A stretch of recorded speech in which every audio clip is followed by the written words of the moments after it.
এই ଦେଶରେ ସବୁ ପ୍ରକାର ପ୍ରଦୂଷଣ ମାତ୍ରା ବଢି ବଢି ଚାଲିଛି। ଜୀବନ ଦୁର୍ବିଷହ ଧୀରେ ଧୀରେ ହେଇ ପଡୁଛି।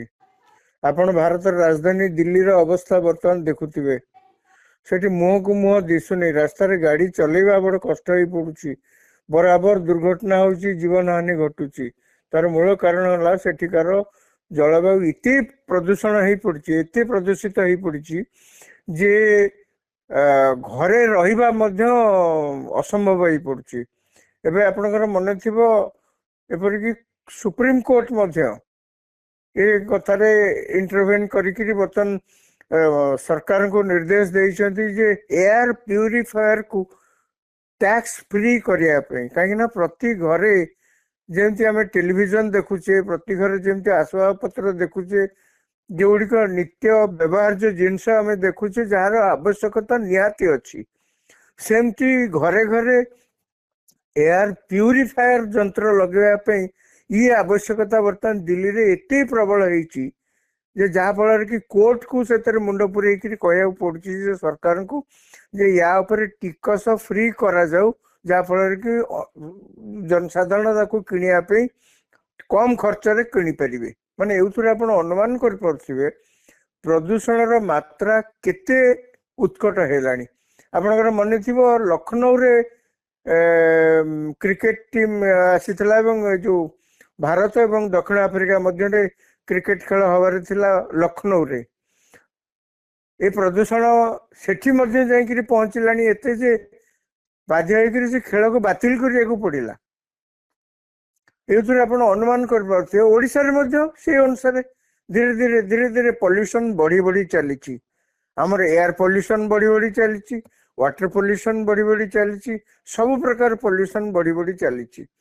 ସେଇଥିପାଇଁ ସରକାର ଦୂରଦୃଷ୍ଟି ରଖି ଆପଣ କହିପାରନ୍ତି ଯେ ଭୁବନେଶ୍ୱରର ସ୍ଥିତି ବା ଓଡିଶାର ଅନ୍ୟ କୌଣସି ଜାଗାର ସ୍ଥିତି ଆଜିକା ଦିନରେ ଦିଲ୍ଲୀଠୁ ବହୁତ ଗୁଣରେ କମ। ହଁ ହେଇପାରେ, କିନ୍ତୁ ଭବିଷ୍ୟତକୁ ଆଖି ଆଗରେ ରଖି ସରକାର ତ କିଛି ବ୍ୟବସ୍ଥା କରିବେ ନା, ସରକାର ତ କିଛି ଉଦ୍ୟମ କରିବେ ନା, ସରକାର ତ କିଛି ଲୋକଙ୍କର ସୁବିଧା ପାଇଁ କିଛି ବ୍ୟବସ୍ଥା ତ କରିବାକୁ ପଡିବ ନା। ସେଇଥିପାଇଁ ସରକାର କହିଲେ ଯେ ସମସ୍ତଙ୍କ ପାଖରେ ପଲ୍ୟୁସନ କଣ୍ଟ୍ରୋଲ ସାର୍ଟିଫିକେଟ ରହିଥିବା ଦରକାର।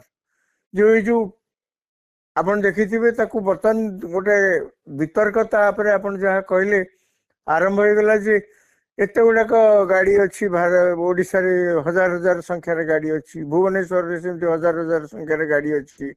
ସବୁ ଗୁଡାକର ପଲ୍ୟୁସନ ସାର୍ଟିଫିକେଟ କରେଇଲା ବେଳକୁ ଲମ୍ବା ଲାଇନ ଲାଗିବାକୁ ପଡୁଛି ଏବଂ ବହୁତ ଦିନ ଧରି ଲାଗିବ ଏତେ ଗାଡି କଲା ବେଳକୁ।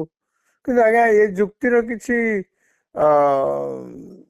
କିଛି ଯାହା କହନ୍ତି ଏ ଯୁକ୍ତିର କିଛି ସ୍ଥିତି ନାହିଁ, ଏ ଯୁକ୍ତିର କିଛି ବେସ୍ ନାହିଁ।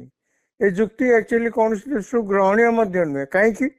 ଠିକ ଅଛି, ଯେତେ ଗାଡି ଅଛି ସବୁ ଗାଡି କଣ କେହି ପଲ୍ୟୁସନ ସାର୍ଟିଫିକେଟ ଆଗରୁ କରିନାହାନ୍ତି? ନିୟମ ତ ଏବେକାର ନୁହେଁ ନା, ଏ ନିୟମ ଯେ 5 ଦିନ ତଳେ ହେଲା ଏବଂ ଏତେ ଗୁଡାକ ଗାଡି କି ସରକାର କହିଛନ୍ତି ଏତିକି ଦିନ ଭିତରେ ପଲ୍ୟୁସନ ସାର୍ଟିଫିକେଟ କରେଇବା ପାଇଁ। ଆଉ ଏଇଟା ତ ଏବେକାର ନିୟମ ନୁହେଁ ନା, ନିୟମ ହେଲାଣି କେବେଠୁ।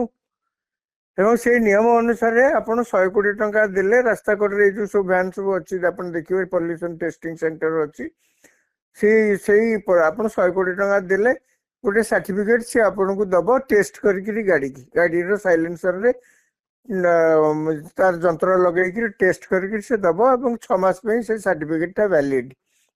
ଏ ନିୟମ ତ କେବେଠୁ ଅଛି। ଆଉ ଆପଣ ଗାଡି କିଣିଲା ବେଳେ ଲାଇଫ ଟାଇମ ଟ୍ୟାକ୍ସ ତ ଦେଇ ଦଉଛନ୍ତି ଏବଂ ଆପଣଙ୍କର ତ ଡ୍ରାଇଭିଂ ଲାଇସେନ୍ସ ଥିବା ଦରକାର। ପଲ୍ୟୁସନ ବାବଦରେ ଏ ନିୟମ କେବେଠୁ ଅଛି ଏବଂ ସେବେଠୁ ମଧ୍ୟ ଯେଉଁମାନେ ଗାଡି 2 ହ୍ୱିଲର ହଉ କି 4 ହ୍ୱିଲର ହଉ ଯାହାଙ୍କ ପାଖରେ ଗାଡି ଅଛି ସେମାନେ ତ ପଲ୍ୟୁସନ ସାର୍ଟିଫିକେଟ ସେବେଠୁ କରିଥିବେ ନା। ଆଉ କଣ କିଣିଲା ଦିନଠୁ କେହି ପଲ୍ୟୁସନ ସାର୍ଟିଫିକେଟ କରିନାହାନ୍ତି? କିଣିଲା ଦିନଠୁ ଯଦି ମଝିରେ କୋଉଠି ଭୁଲି ଯାଇଥିବେ କରିନଥିବେ ଏବେ କରେଇଦେବେ। ସବୁ ଗୁଡାକ ଗାଡି ପଲ୍ୟୁସନ ସାର୍ଟିଫିକେଟ କଲା ବେଳକୁ ମାସ ମାସ ଲାଗିବ। ଆଜ୍ଞା ସବୁ ଗୁଡା ଗାଡି କଣ ଏପର୍ଯ୍ୟନ୍ତ ପଲ୍ୟୁସନ ସାର୍ଟିଫିକେଟ କରିନାହାନ୍ତି? ଠିକ ଅଛି, ଗୋଟେ ୱେଲଫେୟାର ଷ୍ଟେଟରେ ଗୋଟେ ଗଣତାନ୍ତ୍ରିକ ପଦ୍ଧତିରେ ଗୋଟେ ବ୍ୟବସ୍ଥା ଅଛି, ସରକାର ଅଛି। କୋଉଠି ନା କୋଉଠି ଟେଲିଭିଜନ ଚ୍ୟାନେଲ ତାକୁ ଜୋରରେ ପାଟିତୁଣ୍ଡ କରିକିରି ଏମିତି ମାନେ କହିଲେ ଯେ ଯେ ସରକାର ବାଧ୍ୟ ହେଇକି ସେଠୁ କହିଲେ ଆଉ ମାସେ ଘୁଞ୍ଚେଇ ଦେବା ପାଇଁ। କିନ୍ତୁ ଆପଣ ଯଦି ମାସେ ଘୁଞ୍ଚେଇଛନ୍ତି ଠିକ ଅଛି, ମାସେ ଘୁଞ୍ଚେଇ ଦେଇଛନ୍ତି, କାହାର ସେଥିରେ କେହି କିଛି କହୁନାହାନ୍ତି। କିନ୍ତୁ ଯେଉଁମାନେ ଯୁକ୍ତି କରୁଛନ୍ତି ହଜାର ହଜାର ସଂଖ୍ୟାରେ ଗାଡି ପଲ୍ୟୁସନ ସାର୍ଟିଫିକେଟ ଯୋଗାଡ଼ କଲା ବେଳକୁ ମାସ ମାସ ସମୟ ଲାଗିବ, କାହିଁକି ଲାଗିବ? ଆଗରୁ ତ ଆପଣ କରିଥିବେ ନା। ଏବେ ଯଦି ଦଇବା ତ ଆପଣ କୋଉଠି ମାସେ 2 ମାସ ହେଲାଣି ଡେଡ ଲାଇନ ଚାଲିଗଲାଣି, ଆପଣ ଭୁଲି ଯାଇଛନ୍ତି କରିବା ପାଇଁ, ଠିକ ଅଛି ଏବେ କରିଦେବେ।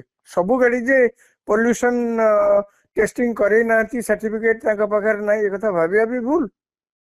ତାଙ୍କ ସଂଖ୍ୟା କେତେ ହେଇଥିବ? ଯେତେ ହଜାର ହଜାର ସଂଖ୍ୟାରେ ଗାଡି ଥିଲେ ଠିକ ସମୟରେ ପଲ୍ୟୁସନ ଟେଷ୍ଟିଂ କରେଇକିରି ସାର୍ଟିଫିକେଟ ଟି ନଥିବା ଲୋକଙ୍କ ସଂଖ୍ୟା କେତେ ହେଇଥିବ? 5%, 10%, ଆଉ ତ 90-100% ଲୋକ ତ ହେଇନଥିବେ ନା। ତେଣୁ ସରକାର ଘୁଞ୍ଚେଇ ଦେଲେ ମାସେ ବିଭିନ୍ନ ପ୍ରକାର ଚାପର ବଶବର୍ତ୍ତୀ, ସେ ଠିକ ଅଛି। ସେ ଗୋଟେ ମାସକରେ ବହୁତ କିଛି ଡିଫରେନ୍ସ ଜଣା ପଡିବ ନାହିଁ, ମାସକ ଭିତରେ ଠିକ ଅଛି। କିନ୍ତୁ ଯୋଉମାନେ ଯୁକ୍ତି କରୁଛନ୍ତି ଯେ ହଜାର ହଜାର ସଂଖ୍ୟାର ଗାଡି ଅଛି, ତେଣୁ ପଲ୍ୟୁସନ ଏତେ ଅଳ୍ପ ସମୟ ଭିତରେ ହବା କଷ୍ଟ, ମିଛ କଥା। କାହିଁ ହେଇପାରିବନି? ଆରାମସେ ହେଇପାରିବ। ସବୁ ଗାଡି କଣ ପ୍ରଥମ ଥର ପାଇଁ ଯାଉଛନ୍ତି ପଲ୍ୟୁସନ ସାର୍ଟିଫିକେଟ କରିବା ପାଇଁ? ତେଣୁ ଭଲ ଆକ୍ଚୁଆଲି ସରକାର ଏ ପ୍ରକାର ଯୋଉ କଟକଣା କରିଛନ୍ତି, ଆପଣଙ୍କ ପାଖରେ ପଲ୍ୟୁସନ ସାର୍ଟିଫିକେଟ ନଥିଲେ ବା ପଲ୍ୟୁସନ ଟେଷ୍ଟିଂ ଆପଣ କରିନାହାନ୍ତି ବୋଲିକି ପ୍ରମାଣିତ ହେଲେ ଆପଣଙ୍କୁ ପେଟ୍ରୋଲ ଟାଙ୍କିରେ ପେଟ୍ରୋଲ ଦିଆଯିବ ନାହିଁ। ସେ ନିୟମ କେତେ କାର୍ଯ୍ୟକାରୀ ହେବ ସେ ତ ପର କଥା, ନିଜ ନିୟମ କେତେ କାର୍ଯ୍ୟକାରୀ ହେବ ସେ ତ ପର କଥା। କିନ୍ତୁ ଯୋଉ ନିୟମଟି କରିଛନ୍ତି କିଛି ଖରାପ ନିୟମ କରିନାହାନ୍ତି। କାହିଁକି ନା ଆପଣଙ୍କ ଉପରେ ସରକାର ଏହା ଆପଣଙ୍କୁ ବାଧ୍ୟ କରୁଛନ୍ତି ଯେ ଆପଣ ଗାଡି ଚଲେଇବା ପୂର୍ବରୁ ପଲ୍ୟୁସନ ଟେଷ୍ଟିଂ ଟି କରେଇ ଦେଇଥାନ୍ତୁ। ଆପଣ ଅତୀତରେ ନିଶ୍ଚୟ କରି ଆସିଥିବେ, ଯେବେଠୁ ଏଇ ନିୟମ ହେଲାଣି ସେବେଠୁ ପଲ୍ୟୁସନ ଟେଷ୍ଟିଂ ଆପଣ ନିଶ୍ଚୟ କରେଇଥିବେ। ଦୈବାତ ଯଦି ଆପଣ କେବେ ଆପଣଙ୍କ ଡେଡଲାଇନ ଭୁଲି ଯାଇଛନ୍ତି ତାହେଲେ ଯାଇକିରି ଆପଣ କରେଇ ଦିଅନ୍ତୁ। କେବଳ ଏତିକି ନୁହେଁ, ନିୟମ ଅଛି ଯଦି ପଲ୍ୟୁସନ ଟେଷ୍ଟିଂ ଆପଣ କରେଇ ନାହାନ୍ତି ବା ପଲ୍ୟୁସନ ଆପଣଙ୍କର ଗାଡିର ପଲ୍ୟୁସନ ଫିଟନେସ୍ ନାହିଁ, ତାହେଲେ ଆପଣଙ୍କୁ ମଧ୍ୟ 10,000 ଟଙ୍କା ଜୋରିମାନା କରାଯାଇପାରେ। ତାକୁ ସରକାର ଏପର୍ଯ୍ୟନ୍ତ କଡାକଡି କାର୍ଯ୍ୟକାରୀ କରିନାହାନ୍ତି ବା କୋଉଠି କରିଛନ୍ତି ସେ ଅଲଗା କଥା, କିନ୍ତୁ ଏ ପ୍ରକାର ନିୟମ ମଧ୍ୟ ଅଛି। ତେଣୁ ପଲ୍ୟୁସନ ଉପରେ ଯେତେବେଳେ ସାରା ଦେଶ ଏତେ ଜୋର ଦଉଛି ଏବଂ ପଲ୍ୟୁସନ ଯୋଗୁଁ ଯେତେବେଳେ ଜୀବନ ଦୁର୍ବିଷହ ହେଇପଡୁଛି ଏବଂ ଯେତେବେଳେ ପଲ୍ୟୁସନର ମାତ୍ରା ବଢି ବଢି ଚାଲିଛି ଏବଂ ଯେତେବେଳେ ପଲ୍ୟୁସନକୁ ଆମେ ଏପର୍ଯ୍ୟନ୍ତ ମଧ୍ୟ ଗଭୀର ଭାବରେ ଚିନ୍ତା କରୁନୁ କେତେ ବିପଦ ଆମ ପାଇଁ ଆଣୁଛି। ପଲ୍ୟୁସନରେ ଦିଲ୍ଲୀ ଭଳି ଜାଗାରେ ଦେଖାଯାଉଛି ଶ୍ୱାସ ରୋଗ ବଢୁଛି, ଫୁସଫୁସ ଜନିତ ରୋଗ ବଢୁଛି। ଆମେ ଯେତେବେଳେ ସରକାର ପଲ୍ୟୁସନକୁ କଡାକଡି ଲାଗୁ କରିବା ପାଇଁ ଯେ ଗାଡି ପଲ୍ୟୁସନ ଫ୍ରି ଥିବ ଯଦି ତାହେଲେ ରାସ୍ତାକୁ ଯିବ, ରାସ୍ତାରେ ଗଡିବ। ଯଦି ସରକାର କିଛି ନିୟମ କରୁଛନ୍ତି, ମୁଁ ତ ଭାବୁଛି କିଛି ଖରାପ କାମ କରୁନାହାନ୍ତି। ଆଉ ସରକାର କଣ କିଛି କରିବେନି? ସରକାର କଣ କହିବେ ପଲ୍ୟୁସନ ଚାଲୁ, ଗାଡି ସେମିତି ବିନା ପଲ୍ୟୁସନରେ ଚାଲିଥାଉ? ଏମିତି ତ ଗୋଟେ ସରକାର କହିପାରିବେନି ନା। ତେଣୁ ସରକାର ଯୋଉ ନିୟମ କରିଛନ୍ତି ଠିକ ନିୟମ କରିଛନ୍ତି ଏବଂ ଯାହା ନିୟମ ମୂଳରୁ କରିଥିଲେ ଯେ ଜାନୁଆରୀ ଠାରୁ ଯଦି ଆପଣଙ୍କର ପଲ୍ୟୁସନ ସାର୍ଟିଫିକେଟ ନାହିଁ ତାହେଲେ ଆପଣଙ୍କୁ ପେଟ୍ରୋଲ ପମ୍ପରେ ପେଟ୍ରୋଲ ମିଳିବ ନାହିଁ ଏବଂ ଯାହା ନିୟମ ଅନୁସାରେ ଜରିମାନା ହବା କଥା ତା ମଧ୍ୟ କରାଯିବ। ତାକୁ ସରକାର ଚାପର ବଶବର୍ତ୍ତୀ ହେଇକି ଯଦି ମାସେ ଘୁଞ୍ଚେଇ ଦେଇଛନ୍ତି ଠିକ କଥା। କିନ୍ତୁ ସମସ୍ତେ ଏଇ ସମୟ ଭିତରେ ପଲ୍ୟୁସନ ଟେଷ୍ଟିଂ କରେଇଦବା କଥା।